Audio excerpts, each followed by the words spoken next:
Hello friends, for today's video I thought it'd be fun to just very casually sit down and chat through the Game of the Year awards. Just a quick heads up, if you've never come across my channels before, my main channel is actually dedicated to books, mostly fantasy books, whereas this channel is just more so a side channel dedicated to storytelling in all its other forms, mostly anime, manga, TV shows, but also video games, as I am and have been since I was a kid of the mindset that video games have the ability to tell some of the most compelling stories, and the actual physicality of playing a video game makes it so much more immersive than a lot of other forms of media. So I've been a huge fan of video games, and I feel gaming was a little weird this year, but let's jump into the meat of it and talk about the Game of the Year awards, and let's talk about the main award, which is the Game of the Year. I have played through most of the things from the ones that were nominated, so I thought I'd just do a quick overview of my thoughts on those games. Two of them I have not played. One of them I'm very interested in now because it not only was nominated for Game of the Year, but then also it ended up beating out Final Fantasy VII Rebirth under the RPG category. So I was like, what is Metaphor ReFantazio? I need to check this out. I don't know how I was so out of the loop about this one as a fan of RPGs, but let me know your thoughts on that if you've played it, and I know that my interest is piqued regardless, but I would love to know your feelings about that game. But getting into the games specifically that I have played. So we'll start with Final Fantasy VII Rebirth, since this is one that I have covered a few things about it on the channel. I did a couple character snapshot videos, and I also did a ranking of the mini games, of which there were many within Final Fantasy VII, and I did enjoy the nods to other games within those mini games themselves. So much of the game felt like not only was it trying to capture nostalgia a lot of us who played the original have, but also just the nostalgia of video games themselves. Being able to look at so much of gaming and capture that and say, yeah, we love games of all kinds, even though this one is kind of a hyper-specific niche sort of JRPG style. And I did have a lot of fun with that. I do think that meant that it was a little bit more far-reaching, but at the same time, I also think the story has become a little bit more convoluted than it was in the original, and I was a huge fan of the original. I'm kind of the mindset still that while I don't dismiss anybody who feels like, okay, it is a remake though, so it's fine for them to go in an entirely different direction with certain parts of the story, I just feel like they needed to basically remake that story but with today's graphics, and of course incorporating the advancements that we've had in gameplay. So I do feel like they did that latter thing, but the former, I mean, they've obviously taken some liberties with this story, and I think it has, for me, made it lose a little bit of the emotional impact. I don't necessarily think it is the absolute most accessible game, despite how much I feel they really incorporated gaming as a whole within the minigames aspect. But that storytelling is just so convoluted that I think it maybe loses some people, or it loses what I think some of us who were fans of the original really loved, which is, yes, this is a messy story, and there's some incredible plot twists, but when you start adding all these other things to it, it just kind of gets so out there, and they turned the zany factor up to, it feels like, level 1000, which I go back and forth on whether I love that or not. Anyway, this is turning into a review of Final Fantasy VII Rebirth, which isn't what this video is. But I liked that game a lot. I'm not sad it didn't win Game of the Year, but there are some other weird factors about Game of the Year, one of them being that Shadow of the Erdtree was nominated. I think I'm of the mindset that it's kind of odd to have a, you know, not a complete game as a nominee, and it's also for a game that already won Game of the Year. That feels very strange to me. That said, I do love Elden Ring as a whole. I did very much enjoy Shadow of the Erdtree, but if I were to seriously consider it as a nominee, I don't think it should have won, just because it, in isolation, removed from the rest of Elden Ring, I don't think it is complete enough to warrant it being the winner. Now getting into where I feel like there's more controversies, Astrobot and Black Myth Wukong. We'll start with Black Myth Wukong. I have been anticipating this game for years. The first time they released any kind of information about it, I was hooked. I couldn't wait. I thought the gameplay looked incredible. I thought that the visuals looked incredible. I was really excited to get more of this lore and this story in general, even if it was going to be delivered in a more minimalistic way, I still couldn't wait. And then I had that feeling up until its release. I got it. I was so excited to play it. I was completely unaware of any controversies surrounding this game. I just got it and I checked it out. And pretty quickly, I was very underwhelmed. The opening cutscene is the kind of thing that is so visually masterful that I thought it was the type of thing you should have playing when you walk into a Best Buy, just on every TV to show how great those TVs are, because that in and of itself is so fantastic. So I was very much pulled in just from that opening cutscene. And then the gameplay started and I was like, okay. And then we start navigating the map and you have your first boss. And I just was starting to feel like we weren't really doing as much with it as I had hoped. I thought that the mechanics of the gameplay were relatively weak. I actually don't think the combat is that impressive. I know people who really love the combat, but I was not enjoying the combat really at all. I thought it was kind of clunky. The gameplay started to feel pretty repetitive. I do want to add that it's not like I played through a huge amount of this game. I only played a short amount of it, and I was disappointed. I actually, even though this is probably the most controversial thing I'm gonna say in this video, I kind of would have swapped. I already could feel people being like, what? I think I would have swapped Stellar Blade in for Black Myth Wukong just because of the combat. I think the combat for Stellar Blade, while I have so many criticisms of Stellar Blade, and they're not necessarily the obvious ones, the two, really obvious ones, despite the fact that I have a ton of criticisms for Stellar Blade, that combat is so addictive. If you had taken the combat for Stellar Blade and you'd put it in Black Myth Wukong, I think I could excuse a lot of the other things I didn't love about that game, because it's the same thing I did with Stellar Blade. I loved the combat so much that I was like, yeah, I have criticisms for almost every other aspect of this game. Is it a knockoff of another fantastic sci fantasy game? Yeah, the story and the twists, if you are aware, I don't want to say what the other game is because I don't want to spoil it if you have played that game and you don't know. But I'm like, yeah, this is basically the same exact plot. I definitely feel like they didn't really utilize maps as well as they could have. Every quest is basically like, go find this person. Oh no, they're dead. But that combat system was just so satisfying, and it really pushed as you got further along because you feel like you're starting to get your feet on the ground. There's some bosses that maybe gotta take a couple tries, but then it's still satisfying when you beat it, but it doesn't take that many attempts. And then the last few, you're like, wait, what the heck? Why is this suddenly so difficult? And I really was like, I don't know if I can beat these bosses.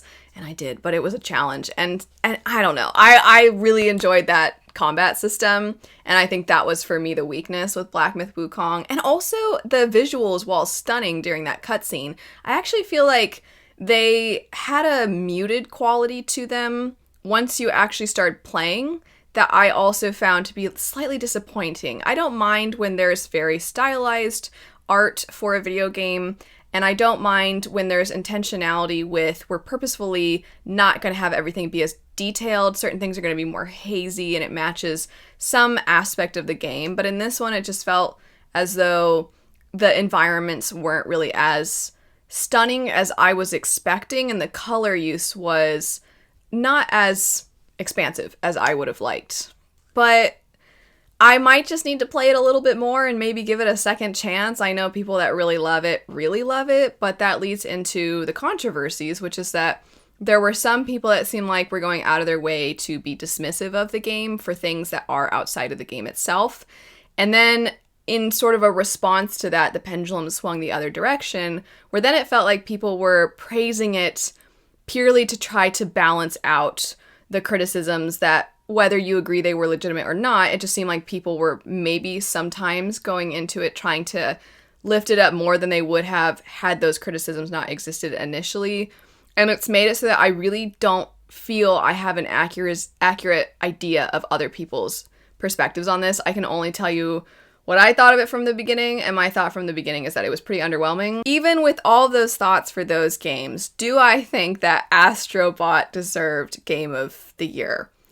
I have only started Astrobot after after it won Game of the Year, and I have played it quite a bit since it came out. It is the thing that I spend a fair amount of my spare time on. And also, my husband has had a lot of fun with that game. I grew up more as a PlayStation person. He grew up more as a Nintendo person. And I actually feel like it combines the love of both of those consoles and their games pretty well. So that's been a fun experience that we both kind of just take turns. I'm a huge fan of I don't know what the formal name is for them, but what I'm going to call the button puzzles or the button planets that you go to. And it reminds me a lot of the Shine Spark puzzles in Metroid Dread, which I found myself so addicted to. I would want to throw my controller and then I'd be like, I gotta do it again. And that feeling that a lot of us have from surprisingly Souls games, I actually feel like I get that same feeling from games like that. I don't think the majority of this is particularly challenging, at least not most of the parts that I've played. But I do think those parts they actually are challenging, and they're kind of teaching you how to play the game, and there's new mechanics introduced consistently, which I like a lot. Do I still prefer the side-scroller types like Metroid Dread or like Ori? Yeah, I think there's something just remarkable about the limitations that side-scrollers should place on developers, and yet what they're able to do with them, it just always blows my mind. And in this, obviously, it's not just going this direction and this direction. There's also the depth element, which I actually think opens things up, and they utilize it well. I just think that the side-scroller types are more interesting to me. But I still really have had fun with this. I do feel like it is consistently challenging you. There's enough to it that makes it feel different from place to place, so it doesn't feel like the same thing over and over again.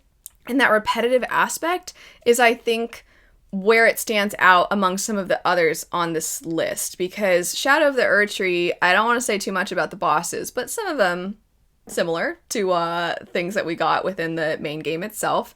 Black Myth Wukong was starting to already feel repetitive in that I didn't feel as though I was going to have to really learn how to, and again, I want to be very clear, I didn't play that much of it, so if I'm completely wrong about this, feel free to correct me here, but it already was feeling like I was going to stick to a certain style of playing and then not really branch outside of that too much.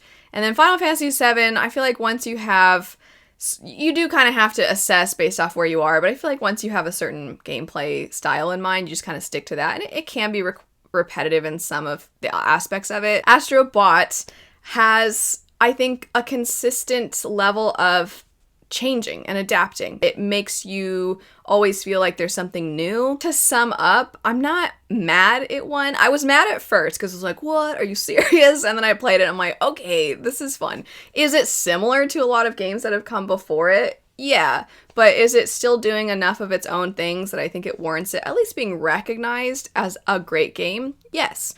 But I think the problem is looking at these games, I just don't think any of these stand out to me the way other games have in previous years. I think this was maybe just kind of a strange year for gaming overall, and maybe not the most impressive year, even though there were some standouts here and there. All that said, I haven't played the other two games, so if you played those other two that were nominees and you truly feel like those should have won, I would love to hear your arguments for them. And as I said before, I want to know, Metaphor Refantasio, do I need to play this game? I think I might. Switching now to games that were within other categories and not necessarily Game of the Year. Art direction is another one that I had my eye on, because this is where I feel you get a lot of games that are very different, unique. They're not necessarily always the AAA games.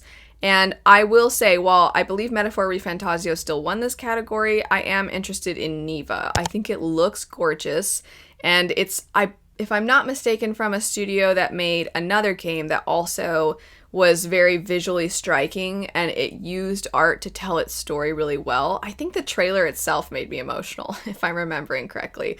But that one I have not had the chance to play, and if you have thoughts on that, let me know, because it looks incredible. As for music, I was very glad that Final Fantasy VII Rebirth won music. That one I was going to fight for, because the music in Final Fantasy VII Rebirth is incredible. Yes, some of it is a version of what was in the original, but different arrangements, and the arrangements are stunning. But they also have incredible music throughout the rest of the game. The Queen's Blood music is so dirty, it's so good.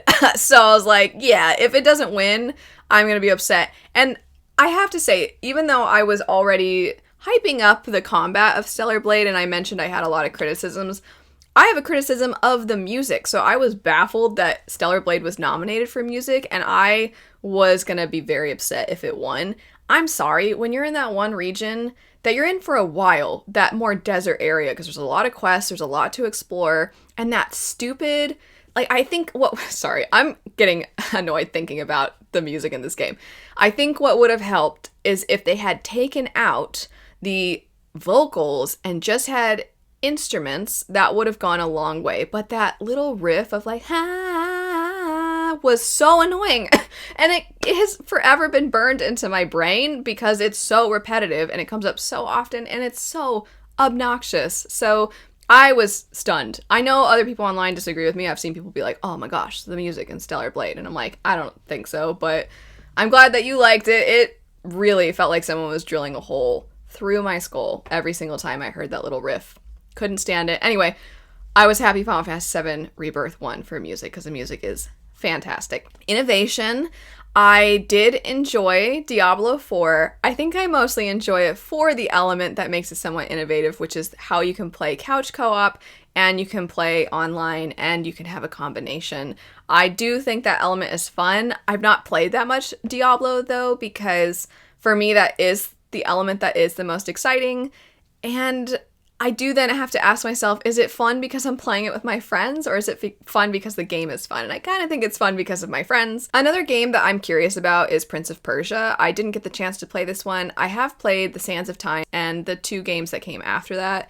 I have some complaints about how they handled those sequels, because the first one I actually really enjoyed, and then the second one was just so moody with all the Godsmack music, and then the third one I feel like was weirdly too easy. And so it just made it so that The Sands of Time was always the best. And then I'd been waiting because I'd been seeing that there was going to be more Prince of Persia for a long time. And then I have just not checked it out.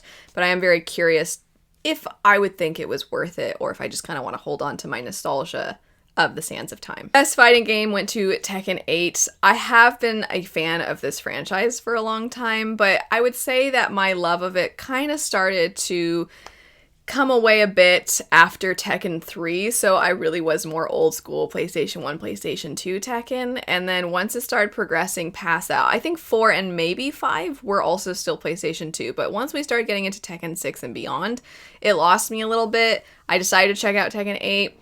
The camp factor is turned up to the nth degree, and I kind of like that they've just gone in that direction. And I think there's a lot of aspects to this that make it fun. You can play against other people online. I don't like, though, some of the mechanics that I don't know the origins of them, but I know that there have been other fighting games like the DC fighting games that have these almost like super moves, or moves that incorporate the environment a lot more. And I'm not really a fan of that. I kind of miss when it's just learn these combos and then try to assess your opponent's combos, and that's it. I don't like these other things that pretty much, if you end up executing them, that's it. I know that sounds silly because it sounds like just an extension of the first thing about learning combos, but I just don't like that it feels as though there are these tricks to the game, which is so stupid, but I do just kind of miss learning combos and fighting, and I kind of want a return to that more simple fighting game. I feel probably, though, that I'm pretty alone in that. I think a lot of people have enjoyed how much fighting games have become more than just fight at the beginning. But Tag and Tag is always going to be the best. That's as much extra that I needed, was just let's have swapping out, and when one person's out, their health comes back just a little bit, so you can kind of try to time it. That to me felt more like strategy. I don't know. I think this is a stupid point to discuss much, but I'm fine with Tekken 8 winning. But I'm also not really in the know about fighting games anymore. For the best adaptation, I was a little surprised to see that Fallout beat Arcane, not from a place of that I think Arcane was better, because I haven't checked out Fallout, so I can't comment on that, but rather what I feel Arcane did for video game adaptations, and additionally what it's done for animation. I don't know that I think Fallout has matched that. I could be wrong, at least in the first area. Obviously, Fallout is live action and not animation. But I do want to spend a little bit of time just giving some appreciation to Arcane for those two aspects of what it's done to change people's perceptions of video game adaptations and animation. Animation for a long time, as somebody who is a huge fan of books, and fantasy books specifically, I think so many of us have just wanted and wished that more studios would take a chance on fantasy stories utilizing animation, because live action after live action has come out and been disappointing. I know there's that whole argument about what's going to be the next Game of Thrones, and I do feel like Game of Thrones was somewhat of a lightning in a bottle situation, but also that's a story where, yes, there's fantasy elements, of course, but it also is very historical in its inspirations, and so I think it's a lot easier to go the live action route with something like Game of Thrones. However, there are certain other stories that the magic, just to capture the magic alone, animation would probably be the better source. But on top of that, there are also just certain things that when it comes to the world and the settings, you have basically unlimited potential with animation, and you have studios that have such a vision and that utilize different art styles to capture different moods and to capture these different environments within these stories, on top of all the other things that animation can do. So I think that Arcane somewhat transformed the idea of whether or not an animated show could be extremely successful outside of anime, because obviously things like Attack on Titan are hugely popular, but Arcane was taken very seriously, and it was one of the first times it feels like an animated show was, and it was a video game adaptation. It definitely did a lot with what was in the League lore. It really dove deep into that and gave us some of the best characters, some of the most fantastic villains. And it did it in a way that I think invited people in who didn't feel like they had to have that information from the game itself in order to enjoy it. So I just think that it did so much that for that reason I was rooting for it. But again, I haven't watched Fallout. I think in hindsight, maybe in a few years, if we look back, I think maybe we're going to see that Arcane had a bigger impact, but that might just be wishful thinking as somebody who wants certain things adapted in animation and hopes that that will happen. Maybe none of it will, and thus the impacts I'm talking about won't ever actually be put into effect. But I do really appreciate those aspects. Even if you have complaints about the show itself, I still feel like those elements are, I don't want to say undeniable, because you can of course disagree, but they're at least worthy of conversation.